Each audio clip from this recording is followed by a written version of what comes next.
बरसे रे पानी, महके मोर छत्तीसगढ़ धानी। घनघोर बदरिया गगन मा छाए, हरियर हरियर धरती मुस्काए।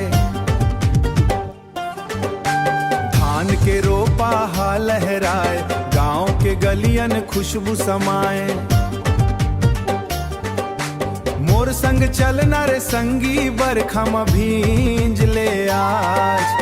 माया के बात ला कही देबे, बन जाही याद के ताज।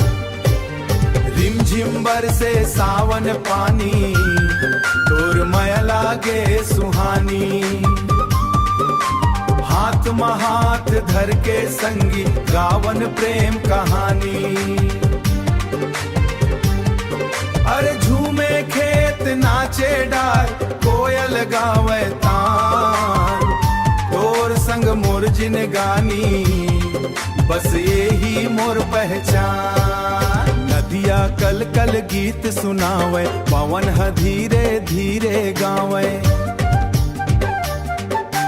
तोर मुस्कान ला देख के संगी, मोर दिल हा गुनगुनावे। चूड़ी के छन छन आवाज, पायल बोले प्यार। सावन के ये सुंदर मौसम, बढ़ा दे मोर दुलार। बरखा के हर बूंद कहे, संग रही बो जन्म जन्म। तोर बिनाए दुनिया संगी, लागे सूना हर मौसम। रिमझिम बरसे सावन पानी, महके माटी धानी। तोर संग हंसते गाते, कटही मोर जिनगानी।